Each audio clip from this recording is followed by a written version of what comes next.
Welcome to EPG Pathshala. This is a module on language typology, the second of our modules on language typology with special focus on word order typology. I am your teacher for this module. I am Anish Koshi. I teach at the English and Foreign Languages University, Hyderabad. In our previous module on language typology, we looked at how languages can be classified into different types based on their morphological properties, wherein we looked at different types of languages that are found across the globe in terms of morphological features. However, the morphological classification of languages fell into quite a lot of disrepute as a result of a lot of value judgment that was associated with the presence or the absence of certain morphological properties in languages. So we had some linguists who would say that languages which were, say for example, the isolating type as actually lacking any grammar. And that the fact that Chinese is an isolating language with a very ancient tradition of literature and culture put the whole system into disrepute rather than the languages themselves. It was in 1966 with the publication of a seminal work by Joseph Greenberg that the whole field of typology found a new life. Just like in 1957 with the publication of Syntactic Structures, formal linguistics found a new dimension of inquiry, which later came to be known as the generative enterprise. So in 1966, Joseph Greenberg published a work called Some Universals of Grammar, with particular reference to the order of meaningful elements. For this particular work, Greenberg adopted a certain methodology which later became the methodology of study for typological studies. We will be looking into some of these details in the course of this module. What Greenberg studied in his work in 1966 has now come to be known as word order typology, though a little erroneously, because what Greenberg basically looked into was the order of subjects, verbs and objects in languages. And since subjects and objects can be words but also can be phrases and clauses, what he actually studied was constituent order typology and not really word order typology. But that's the name that has come to stay, and we will use that term. But do keep in mind that we are actually not talking about merely the order of words in a sentence, but actually talking of order of constituents. So in the same light, we have to also keep in mind that Greenberg's study was not merely also limited to the studying of the ordering of verbs with respect to their subjects and objects, but also looking at the structure of different phrases with respect to the dominant pattern of subjects, objects and verbs. As far as the dominant order of subjects, objects and verbs go, we can have logically 6 different kinds of word orders that we can find in the languages, namely, as it appears now on your screen, SOV word order, SVO word order, VSO word order, VOS word order, OVS word order and OSV word order. Of course, as the logical outcome of the different permutations of the order of subjects, objects and verbs, they may all look very likely, and in fact all the 6 of these patterns have been attested in a world atlas that has been produced to map the distribution, syntactic word order distribution, known as the World Atlas of Language Structures or the WALS database, consisting of 1377 languages. According to the WALS database, even though all these 6 word orders have been attested in the languages of the world, they are not all equally found. In fact, the most dominant word order across the globe is that of the SOV pattern, with around 41% of the languages of the world attesting this structure, closely followed by the SVO order with 35% of the languages attesting this order. The remaining 4 word orders are only found in roughly 25% languages of the world, with the OSV and the OVS patterns being really rare and found in only less than 1% of the world languages. Apart from this aspect of the study of the order of meaningful elements, as Greenberg called them, which was about the ordering of subjects and objects vis-a-vis their verbs, Greenberg's study also took up the study of subsentential level organization of elements. That is, how do we organize elements in phrases? Say, for example, if you take up a noun phrase, should the adjective be preceding the noun or should the adjective be following the noun? Of course, there are languages in the world, including English and French, with English having an order where adjectives precede the nouns, and French having a structure where the adjectives follow the noun. Apart from even looking at constituent ordering within phrases, Greenberg's study also looked at the ordering of affixes within a word and about the presence of prefixes and suffixes in languages. That is, do languages which are SOV, say in their dominant pattern of subject, object and verb, do they prefer to have prefixes or do they actually prefer to have suffixes in general? So you can see that Greenberg's study went far away from the type of study that is part of morphological typology of languages and looked at the ordering of elements and how to correlate these orderings with statements on language universals. So if we find an SOV pattern and if we find that the same languages prefer to have their adjectives preceding the nouns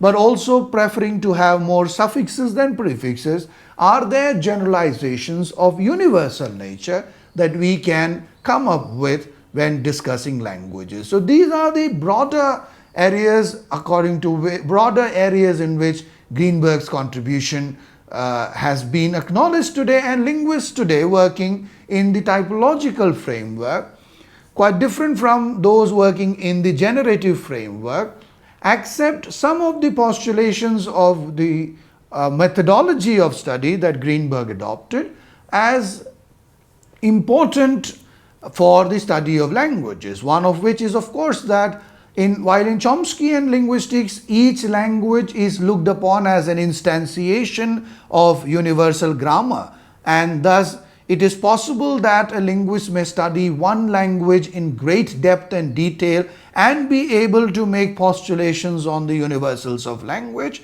In language typology, following Greenberg, it has been a pattern to make statements of universals of language only after studying large number of languages in the database. Greenberg's own study included roughly 30 languages, including Kannada, Hindi and Burushaski from the Indian subcontinent. They were chosen very carefully to make sure that certain genetic features or certain areal features would not become overwhelmingly overbearing on the final analyses. And Greenberg finally came up with 45 different kinds of generalizations. It is important to remember that in Greenberg's generalizations, absolute claims are rarely made. And this is because in language typology studies, it is important to take large number of languages into consideration. And therefore, it becomes impossible for any language typologist to have actually taken all the languages into consideration, whether living, extinct, or even those which are yet to be born. Considering this, it is not proper, it is not considered proper in language typology to make absolute claims, and therefore most statements in typology are of the type, if such and such a feature is found, then you can expect such and such a feature also to be found. Before we go into looking at some of the universals of the kind that Greenberg's study has come up with, it is interesting and important for us to notice that most Indian languages are also SOV in nature, whether they are the languages that belong to the Indo-Aryan subgroup, or they belong to the Dravidian subgroup, or to the Austroasiatic subgroup, or even to the Tibeto-Burman subgroup.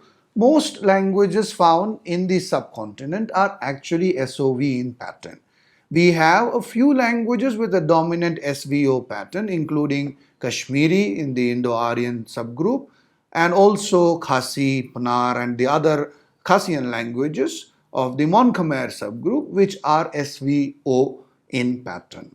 Outside the Indian subcontinent, as we have already said, according to the Walls database, it is the SOV pattern that dominates and is found in languages like Japanese, Turkish, etc., the SVO pattern. So with respect to the use of prepositions and postpositions in Indian languages, you will appreciate that since most of the Indian languages are SOV in nature, we also find a lot of postpositions in the Indian languages. So while in English you have something like the book kept on the table with on coming before table as a preposition, in Hindi you would have a structure like mez par rakhi kitab, where mez comes before par, and par is then called a postposition and not a preposition. Now look at some of the other universals from Greenberg. He says, with overwhelming greater than chance frequency, languages with normal SOV order are postpositional. That's what we were talking about with respect to Indian languages. In languages with prepositions, the genitive almost always follows the governing noun, while in languages with postpositions, it almost always precedes.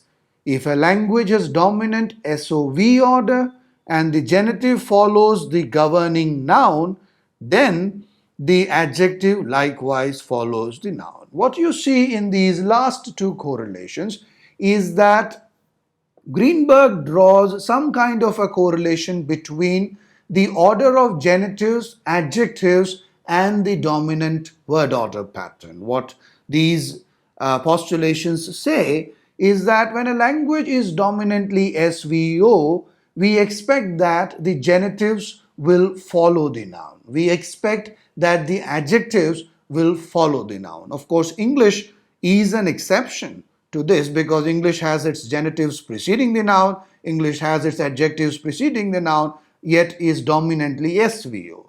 But when we consider structures like, for example, the Indian language Khasi, the Mon Khmer language, which is SVO in pattern, what you find is actual proof of what Greenberg says, that the language is SVO as far as its dominant order is concerned. The adjectives follow the noun, the genitives also follow the noun. The last postulation that we saw says that in case an SOV language has its genitives following the which is not the expected pattern, because in SVO languages we expect that the genitives follow the noun. In SOV languages we expect that the genitives precede the noun. But in case you are going to find a language which is SOV and has its genitives following the noun, what you will also probably find is that the adjectives also follow the noun. What we just saw were 4 of the 45 postulations that Greenberg's study of 1966 has made regarding the ordering of different kinds of elements, starting from the ordering of the major constituents like subjects, objects, and verbs, but also the ordering of elements within the phrases. Some of the other things that were taken up by Greenberg in his study now appear on your screen. This include the presence or absence of nasalized vowels vis-a-vis oral vowels. Now, what Greenberg says is that the default kind of vowels that are found in languages are oral vowels and not nasal vowels or nasalized vowels. What that means is that if you find that a language has nasalized vowels phonemically, then you are surely going to find oral vowels as well in the language. The vis-a-vis does not, the vice versa does not apply. That is, if you find oral vowels in the language, it does not mean that you will also find nasalized vowels in the language. Greenberg's study also looked at the ordering of conditional clauses. It also looked at whether constituents need to be inverted for the formation of questions. It also looked at the presence or absence of inflection and derivation. It also looked at the presence and absence of grammatical categories like singular, plural, and other gender distinctions as well. What is important through all these 45 generalizations that Greenberg makes is, as we said earlier, there are rarely any absolute claims being made. Of course, some absolute claims of the nature that all languages have at least two number, singular and plural, are found in Greenberg's generalizations, and these have not found to be falsified. Of course, languages can have more than two systems of numberings, where you can have, like in Sanskrit, ekvachan, dvivachan, and bahuvachan, that is one, singular, dual, and plural. But what Greenberg makes as an absolute claim is that all languages will have at least two numbers. But most of the claims that Greenberg makes are of the implicational nature. That is, if you find nasalized vowels in a language, you will also find oral vowels in the language. If you find that a language has three different ways of numbers, then you are definitely going to find that two of them are going to be singular and plural.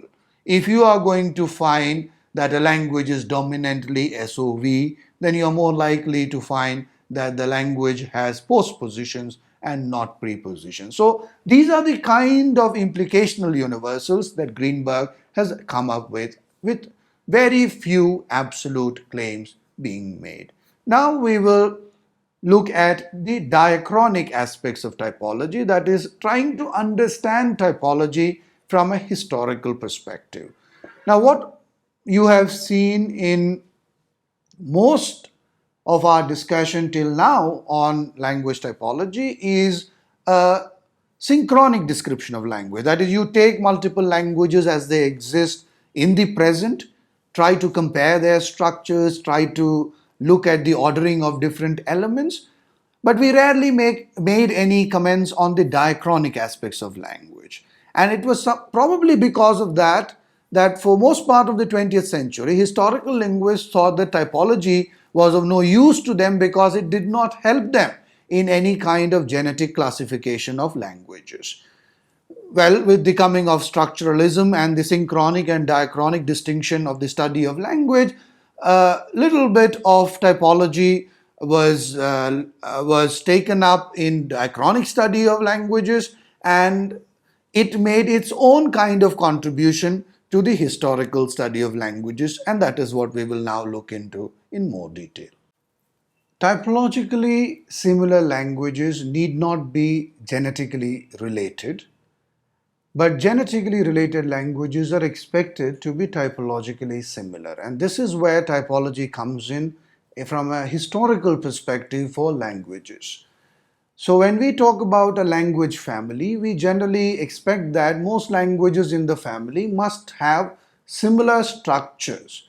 When a group of languages within a family is seen to diverge from the other pattern or the dominant pattern in a language family, then that is a typological generalization that is made, and that is how typology comes into the picture when we talk about diachronic studies of language.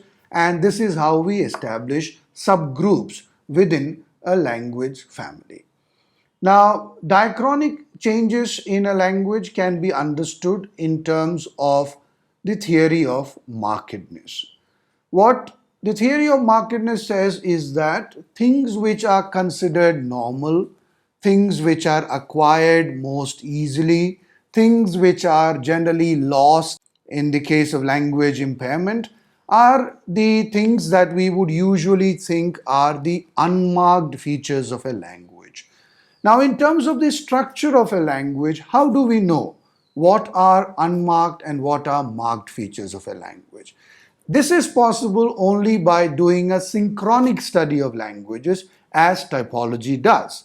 And after we do a thorough synchronic study of languages typologically, we are able to reach a position where we can make statements about what are the default or unmarked expected patterns in a language. Say, for example, it is by studying the synchronic state of languages that we have come to expect that if a language has to have some kind of a grammatical marking to indicate singular or plural, it will be more likely that the language will have some marking for the plural and not for the singular. Therefore, synchronically, it is observed that most languages in the world would have no marking for singular, but they would have some way of indicating the plural. So when linguists are historically reconstructing languages to look for the proto-languages, if they come across some kind of a marking for singular nouns in the proto form of the language, it is to be expected that the language that is being reconstructed will also have forms for the plural. Whereas if you find a grammatical marking for plural in the historical stage of the language, there is no need to really expect that the singular would also have some kind of a grammatical marking. That is the reason why linguists like Roman Jakobson have said that we have to look at synchronic studies, synchronic typological studies of languages as some kind of a touchstone for the historical reconstruction of languages. Thus, when it comes to historical reconstruction of languages, typology will not be about states of languages, but will be about processes that are to be expected in languages.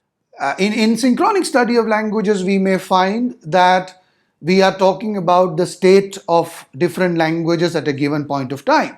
But when we are looking at typological postulations diachronically, what we are actually looking for is the same processes that we find in the languages today to be found in the languages of antiquity. That is, if we find that languages in our times go through some kinds of assimilatory processes, say intervocalic voicing, then it is to be expected that languages have also gone through the same kind of stages diachronically. And thus, to understand what is a marked feature or an unmarked feature, to postulate that for a proto-language, we need to know how synchronically we understand these features of markedness and unmarkedness. Similarly, in the creation of proto-languages, we have to expect that the kind of processes that we see as being true for languages today would be also processes that are true for languages in the past. To conclude, we can say that languages can become similar to each other or can be found to be similar to each other due to genetic relatedness, due to areal convergence because they are spoken in the vicinity of each other, or merely because of chance. Of course, linguists would always never consider chance to be a very determining factor in languages actually becoming more alike each other. Typology's contribution in the historical study of languages comes from the fact that typology alerts us against postulating genetic relatedness between languages, which could be merely similar because of the constituent ordering, the dominant constituent ordering of the languages. Of course, they also help us in genetic reconstructions because they make important postulations about the universals of language. They make important postulations about not only how languages can be different, but also how this difference can be systematic and can be not only postulated for languages as they are found today, but also in languages as they are reconstructed. Thank you.